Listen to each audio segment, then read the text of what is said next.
Assalamualaikum warahmatullahi wabarakatuh. Di sini saya Dina Rayadi, perwakilan dari Divisi Terestri Skema Kerja 2025.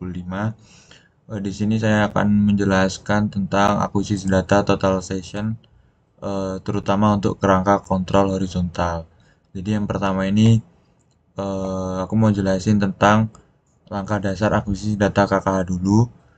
Yang kedua baru langkah akuisisi data KKH ketika Kemker, karena alurnya ada sedikit berbeda. Jadi eh, langsung aja ke berdiri alat dulu. Jadi berbeda dengan waterpass. Total station ini berdiri alatnya itu di sesuai titiknya di sini. Sesuai titik 1 2 3 4. Kalau misal waterpass kan di tengah-tengahnya. Nah, tapi kalau TS ini di sesuai titik. Oke, jadi kalau misal untuk akuisisi data KKH ini kan yang pertama misal kita berdiri di sini, mereview ulang dari materi PTD dan PTL. Jadi pertama kita di sini terus kita melakukan null set atau backset ke arah utara, misal arah utara ke sini ya. Terus selanjutnya kita melakukan foresight ke titik 2. Udah gitu, selanjutnya kita ulangi lagi backsetnya atau melakukan null set ulang, menembak ke titik 4 dan foresight ke titik 2 supaya dapat sudut dalamnya ini. Lanjut lagi kita pindah ke titik 2, backside ke titik 1, kemudian foresight ke titik 3. Terus dapat sudut dalamnya ini. Terus pindah lagi dengan cara yang sama, foresight ke backside ke titik sebelumnya, titik 2, kemudian foresight ke titik 4. Terus titik 4 juga backside ke titik 3, foresight ke titik 1. Jadi kita dapat sudut dalamnya semua kan. Nah, kemudian kita cara ngecek kesalahan penutup sudutnya itu dengan cara rumusnya N-2 dikali 180 derajat. Dengan N itu adalah jumlah titik. Jumlah titik kita kan ada 4. 4 dikurang 2, kemudian dikali 180. Jadi total sudut dalam di titik ini itu harus 360. Karena N-2 dikali 180 derajat tadi.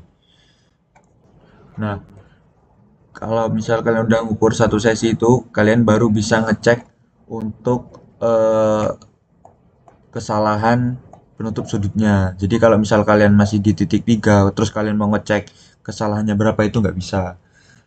Jadi kalian harus tutup dulu satu sesi ini, kalian baru bisa ngecek kesalahannya berapa.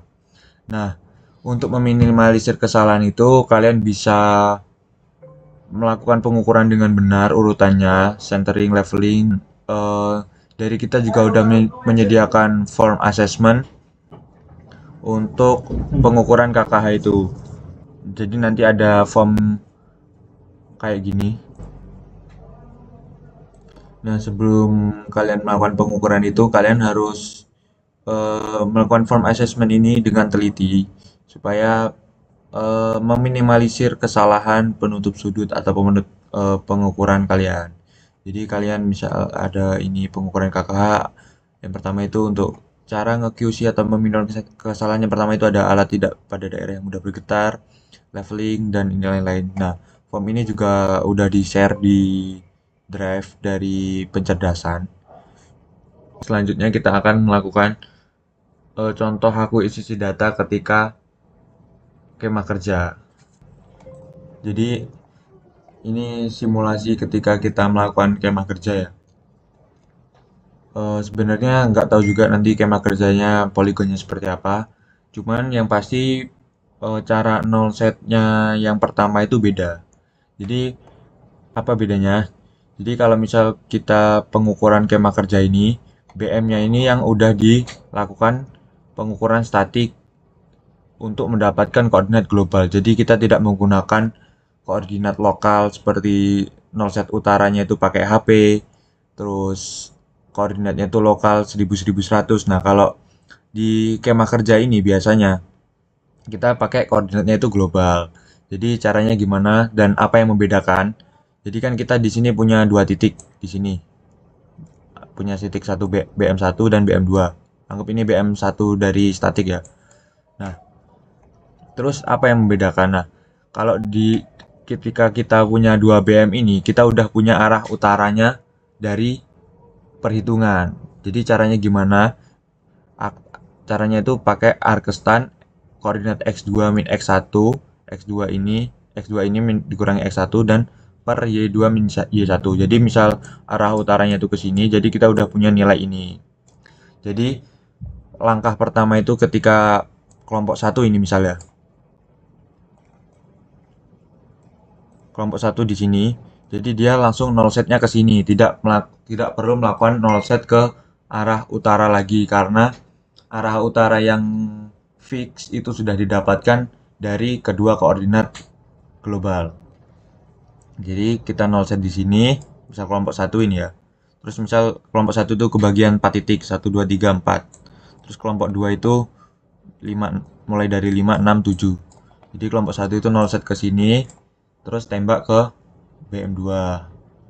Terus nanti pindah ke BM2, tembak ke sini, terus forset ke sini. Nah, terus lanjut sampai titik 4. Nah, ketika udah ke kelompok 2 di titik 5 itu null setnya jangan langsung ke sini. Nggak perlu langsung ke BM karena eh, sudut azimut yang di sini itu udah ditarik dari kelompok satu. Jadi kelompok 2 itu misal di titik 5 ini kelompok 2, ini titik pertamanya kelompok 2, itu null set tetap ke titik sebelumnya. Null set ke sebelumnya terus for set, terus lanjut gitu juga. Terus misalnya ini udah kelompok 3, ini backset ke sini dan for set ke sini.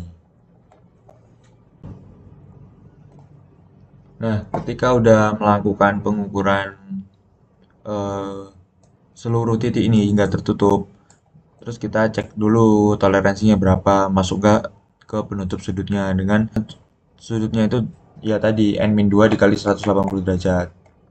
Ini misal nggak masuk toleransi nih, salah 1 derajat gitu. Nah, terus kita kan nggak tahu mana yang mau diulangi pengukurannya. Nah, kita itu yang pertama punya spesifikasi ketika pengukuran syarat pengukuran itu yang pertama itu sudut yang diapit oleh jarak terpanjang dan terpendek. Nah, mungkin bisa ini ya sudut ini, jarak terpendek ya ini. Nah, kita melakukan pengukuran ulang itu dari titik ini sama titik ini dulu. Nah, kalau misal belum masuk, terus dari sudut tumpul dan sudut lancip. Misal ini kan udah dipakai tuh sudut lancipnya. Oh, sorry sudut tumpul kalau sudut dalamnya ya. Terus ini kita pakai pengukuran di sini misal. Terus sudut ini sama-sama tumpul ya. Terus sudut lancipnya itu ada di sini mungkin. Nah, jadi kita nggak sembarangan langsung melakukan pengukuran ulang semuanya. Jadi kita bisa identifikasi itu. Yang pertama itu ada sudut yang diapit oleh jarak terpanjang atau terpendek. Yang kedua itu ada sudut tumpul atau sudut lancip. Jadi nggak perlu semuanya itu melakukan pengukuran ulang. Jadi beberapa titik dahulu. Kalau misal emang benar-benar nggak bisa atau udah mentok, ya udah kita coba ukur ulang semuanya ini. Oke, itu saja penjelasan singkat dari saya. Jadi kesimpulannya itu ketika kita melakukan akuisisi data KKH ketika pas PTL atau PTD itu kita pakai koordinatnya itu lokal dan utaranya itu pakai eh, sudut elektromagnetik pakai HP kan. Nah, itu kurang akurat sebenarnya. Nah, kalau misal kita kemah kerja ini atau buat pekerjaan itu BM-nya itu pakai di statik dulu pakai GNSS dengan order berapa sesuai permintaan, misal order 3 berarti ya 1 jam atau 2 jam. Nah, ketika udah di statik baru kita boleh statik 2 BM ya, nggak boleh kalau cuma satu.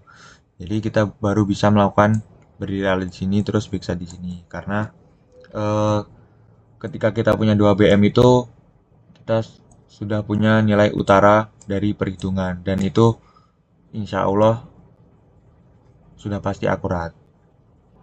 Oke, sekian dari saya. Jika ada kesalahan mohon maaf, dan jika ada pertanyaan bisa hubungi langsung di grup WA grup G24. Saya akhiri, wassalamualaikum warahmatullahi wabarakatuh.